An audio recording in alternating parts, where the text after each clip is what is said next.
Hey guys, it's me, The Fire Within, which I actually need to change the name to because I haven't actually updated my account yet. So, yes. But I want to talk about a personal favorite Bible verse of mine, which is actually the verse I wear on my finger, which is 1 Timothy 6:11. You can't really see it here, but I bought this in a Bible shop in California, and I want to read it out loud to you. So, here we go. Okay, so 1 Timothy 6:11 says, "But you, man of God, flee from all this and pursue righteousness, godliness, faith, love, endurance, and gentleness." The word of the Lord. So, some context in this verse is that beforehand, Paul was writing to Timothy and telling him to flee from all things like money and talking about how it's temptation and is not worth what it says.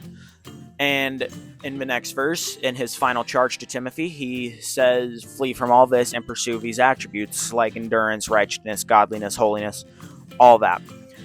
And this is incredibly important because today's world is very, very centered around money.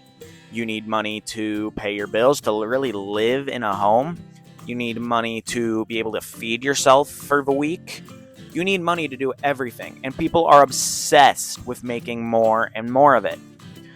And this has become a major problem in today's world because people are looking at massive businessmen raising prices and all that. Our last president warned of an oligarchy. Whether or not that actually will happen, we don't know. But beside from all that, Paul was writing to tell Timothy to flee from this, and I think that is something you need to be a proper man of God. Yes, use money, obviously. We need it if we want to live and, well, not live, but afford a stable household and all that. But don't make it the center of your life. Choose instead to make the center of your life the attributes like righteousness, godliness, holiness, all of those. Because those are what are going to really matter once we pass on from this life and into the next.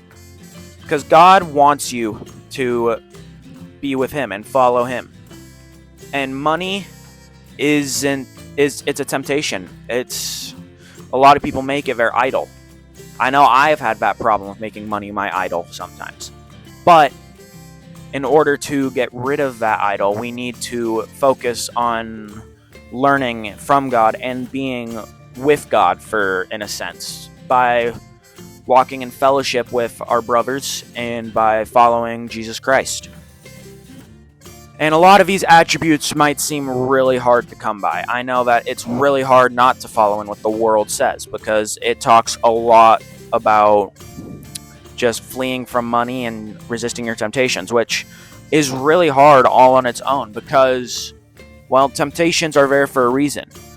The devil himself went and tempted Jesus, and Jesus rebuked him. He used scriptures to stop him, which I always thought was interesting because the devil tried the same strategy. He tried to say, scriptures say he will not allow a single toe or a foot of his to be harmed, and he'll throw his angels down to protect him.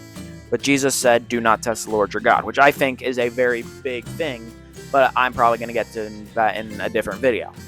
However, fleeing from your temptations might be one of the hardest things that you can do in this world, because the devil sends things to tempt us. He tempts us with money, with lust, with love, status, all of that. And even more that I don't feel like naming because I don't want this video to last for a good couple hours. So, just in general, following these, it's going to be difficult. It's not going to be an easy journey to follow God, but once you do make that choice to follow God and pursue these attributes like holiness, righteousness, godliness, then it's going to be incredibly fulfilling, and I can assure you it's not going to be something you regret if you're all in. So hey, that's the end of today's video.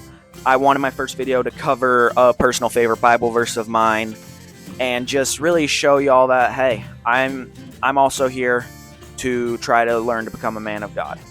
And I want to try to make a video about a Bible verse or passage maybe about once a month. So let me know down in the comments what verse or passage you want to see next, and I'll see you all in the next video. Also, I'm told I need to say like and subscribe. So that'd be great. So yeah, I'd love to see support because, I'm starting this and I'm filming in a trailer. So yeah. Thanks, guys, and I'll see you next week.